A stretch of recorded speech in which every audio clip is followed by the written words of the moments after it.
कन्याकुमारी दक्षिण भारत का स्वर्ण मुकुट, जहाँ पवित्र त्रिवेणी संगम है, जहाँ 3 विशाल समुद्र एक साथ आकर मिलते हैं और सूरज यहीं हर शाम क्षितिज में डूब जाता है। एक पवित्र तीर्थ और एक अद्भुत कोस्टल डेस्टिनेशन कन्याकुमारी। और हम पहुंच गए अपने स्टे में, जहां हमने होटल में स्टे किया, सुंदर होटल। वैसे आपको यहाँ अपने रहने के लिए अपने बजट के अनुसार सभी तरह के होटल, रूम्स, लॉजेस, कॉटेजेस मिल जाएंगे। कन्याकुमारी अपने सनसेट के लिए बहुत प्रसिद्ध है, तो हम चल पड़े ब्रेथ टेकिंग सनसेट देखने के लिए सनसेट पॉइंट पर। और यही वो जगह है जहाँ आपको तीनों समुद्र मिलते हुए नज़र आएंगे। यहाँ कहीं नीला पानी है, कहीं गहरा नीला है, कहीं हल्का नीला है, कहीं हल्का हरा है। लगता है हाँ, 3 तरह के समुद्र यहाँ एक जगह पर मिल रहे हैं। और ये पॉइंट अपने आप में बहुत खूबसूरत।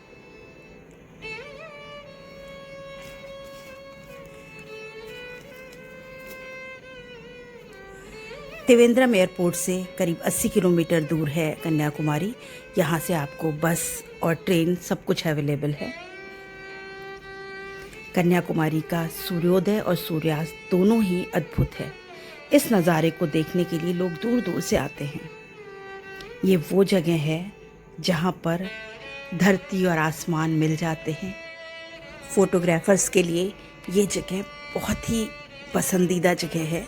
यहाँ आप अपने परफेक्ट शॉट्स ले सकते हैं। और सबसे अच्छा है अगर आप यहाँ किसी पत्थर पर बैठ करके इस नज़ारे को शांत मन से देखें। डूबता हुआ सूरज या सनराइज में उगता हुआ सूरज, दोनों ही आपको अपनी तरफ खींच लेगा। ऐसा मन करता है अपनी आंखों में ये नज़ारे बसा लें। आज का दिन हमारा समाप्त होने को था, तो हम चल पड़े रामायण दर्शनम और भारत माता मंदिर की तरफ। ये अभी नया बना है और बहुत खूबसूरत मंदिर है। यहाँ पर विवेकानंद केंद्र भी बनाया गया है, जहाँ आपको उनकी एग्जीबिशंस, उनकी पिक्चर्स देखने को मिलेंगी। और रामायण दर्शनम में ये मंदिर इतना सुंदर है कि बाहर से ऐसा लग रहा था जैसे सोने का बना हुआ महल हो कोई। बहुत खूबसूरत बनाया है इसको। मंदिर के बीच में हनुमान जी की बड़ी सी प्रतिमा है और साथ ही यहाँ शंकर भगवान की मूर्ति, राधा कृष्ण की मूर्ति और श्री राम की मूर्ति यहाँ लगी है। और बिल्कुल ऐसा लगेगा आपको आप कहीं वृंदावन या अयोध्या, कहीं ऐसी जगह पर पहुँच गए। और बाहर अंदर सब तरफ बहुत शांति है। ऐसा नहीं था कि भीड़ नहीं थी, लोग आ जा रहे थे, लेकिन यहाँ पर शांति बहुत थी। यहाँ आप 30 रुपए का टिकट लेकर के आप यहाँ दर्शन कर सकते हैं, लेकिन अंदर कैमरा और फोटो लेना अलाउड नहीं है।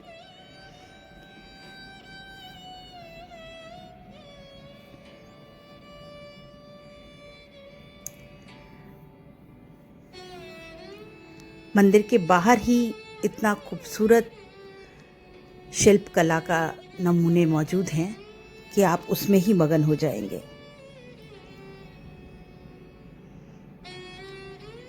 एक आध पिक्चर मैं ले पाई। ये अंदर यहाँ पर फोटोएं हैं और पेंटिंग्स बनी हुई हैं भगवान राम की, और पूरी रामायण इन पेंटिंग्स के द्वारा यहाँ दर्शाई गई है। और नीचे 3 भाषाओं में, हिंदी, अंग्रेजी और मलयालम में रामायण का पूरा वर्णन किया हुआ है। अब हम विवेकानंद केंद्र पहुँचे।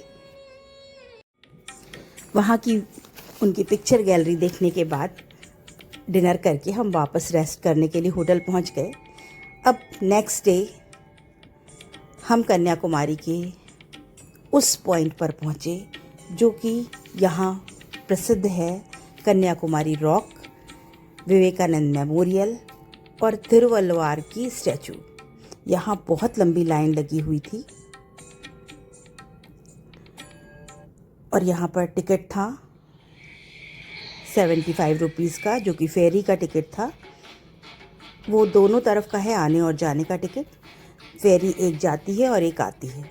ये क्यू बिल्डिंग है, इसमें हमने क्यू लगा करके बैठे रहे, खड़े रहे, और जब हमारा नंबर आया तब हम आगे बढ़ कर के हमने वो सेफ्टी जैकेट पहना और फेरी में सवार हो गए। विवेकानंद रॉक ये वो जगह है जहाँ विवेकानंद ने बैठ कर के ध्यान लगाया था और दुनिया को दिशा दिखाई थी कि हम सब एक हैं, हमें मिलकर काम करना पड़ेगा।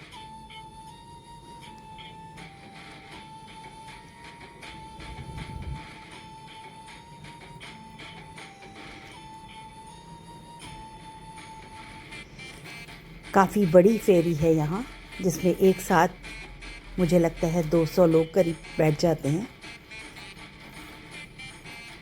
और यहाँ से लैंड से विवेकानंद रॉक का जो दूरी है वो 500 मीटर की है। करीब आधा घंटा लगता है फेरी में, और शायद कम होगा। ये सफ़र भी बहुत सुंदर है, आप लहरों का आनंद लेते हुए और पीछे लैंड के नज़ारे देखते हुए। यहाँ से ये चर्च दिखाई दे रहा है, उसको देखते हुए आप विवेकानंद रॉक पर पहुँच जाते हैं। ये रॉक बहुत प्रसिद्ध है क्योंकि यहीं स्वामी विवेकानंद जी को आध्यात्मिक शांति प्राप्त हुई थी।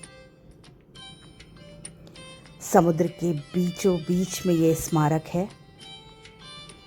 यहाँ पर कन्याकुमारी भगवती देवी के पद चिन्ह हैं, उनका मंदिर भी बना हुआ है, कन्याकुमारी मंदिर। यहाँ एंट्रेंस पर आप जाकर के स्लोप बना है और सीढ़ियाँ भी हैं, आप स्लोप से होते हुए रॉक के ऊपर तक पहुँच सकते हैं। वातावरण बहुत ही शांतिपूर्ण है यहाँ। अगर आप यहाँ सुबह के समय आएँ तो आपको भीड़ कम मिलेगी और आप बहुत अच्छी तरह यहाँ का आनंद ले सकते हैं। और इस समय हवा इतनी तेज़ है कि कैमरे को स्टिल रख पाना बहुत मुश्किल हो रहा था। यहाँ अरब सागर, बंगाल की खाड़ी और हिंद महासागर, उनका त्रिवेणी संगम है ये। यहाँ से 3 तरह का पानी अलग अलग रंग का दिखाई देता है। यहाँ 3 मंडप हैं। एक है विवेकानंद मंडप, जहाँ पर विवेकानंद जी की स्टैचू है, कैमरा अंदर अलाउड नहीं है। और दूसरा है तिरुवल्लुवार जी की स्टैचू, और ये है कन्याकुमारी मंडपम, जहाँ उनके पद चिन्ह हैं। आर्किटेक्ट देखने लायक है, बहुत सुंदर नक्काशी का बना हुआ ये मंदिर है, ये मठ है। अंदर नहीं बैठ सकते आप, लेकिन आप बाहर बैठ कर के इस शांति का अनुभव कर सकते हैं। ये उनके चरण हैं, वो शांति आपको खुद भी महसूस होगी। अभी थोड़े दिनों पहले हमारे प्रधानमंत्री मोदी जी ने भी यहाँ आकर के ध्यान लगाया था। इस विवेकानंद रॉक मेमोरियल के नीचे ध्यान मंडपम है, जहाँ ओम उच्चारण बराबर होता रहता है।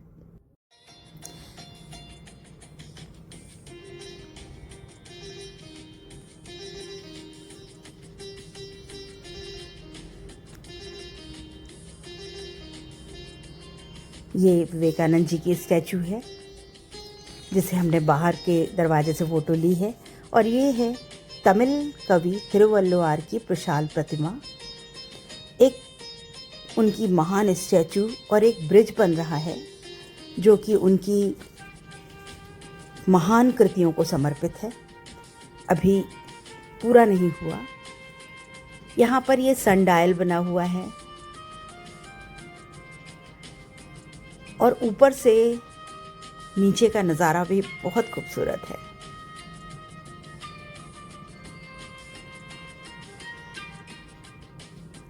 समुद्र के बीचों बीच में ये रॉक पर बना हुआ मंदिर, ये है ध्यान मंडपम। और नीचे बुक स्टॉल्स बनी हैं, कुछ सोवेनियर शॉप्स भी हैं, जहाँ से आप कुछ अपने लिए एक याद का चिन्ह ले सकते हैं।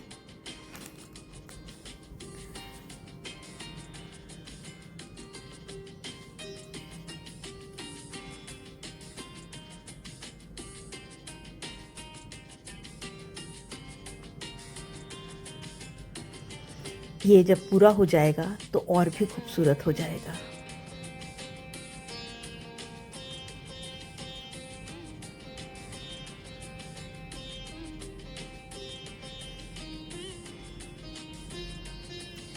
एक चीज़ बहुत अच्छी लगी, यहाँ पर रेन वाटर रिजर्वॉयर बना हुआ है दोनों तरफ। यहाँ पर बारिश के पानी को जमा किया जाता है और मीठे पानी को प्रयोग किया जाता है।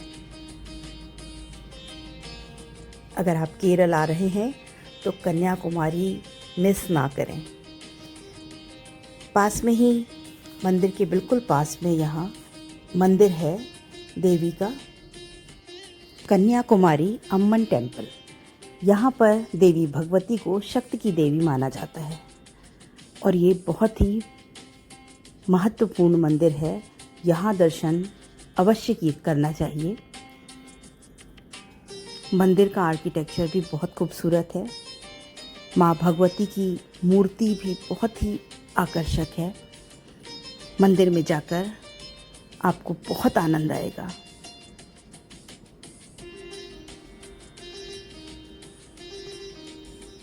कन्याकुमारी अम्मन टेम्पल। बाहर मंदिर के नवग्रह मंदिर भी बना हुआ है। यहाँ के स्थानीय बाजार में आप बहुत सारे मसाले और बहुत सारे ड्राई फ्रूट्स खरीद सकते हैं। केरल के मसाले तो प्रसिद्ध हैं। केरल में बहुत सारे आयुर्वेदिक पौधे उगते हैं जो प्राचीन भारतीय चिकित्सा पद्धति का महत्वपूर्ण हिस्सा है। और आज का हमारा ये सफ़र यहाँ समाप्त होता है। कन्याकुमारी घूमने के लिए 2 दिन काफ़ी हैं। आप आराम से पूरा घूम सकते हैं। कन्याकुमारी का हमारा सफ़र समाप्त हुआ। वापस जाने का दिल तो नहीं कर रहा, लेकिन एक जर्नी समाप्त होगी तभी दूसरे सफ़र पर निकल सकेंगे। तो मिलते हैं किसी दूसरे सफ़र पर, किसी दूसरे डेस्टिनेशन पर। तब तक चैनल को लाइक, शेयर और सब्सक्राइब करिए और देखते रहिए और घूमते रहिए। Good bye.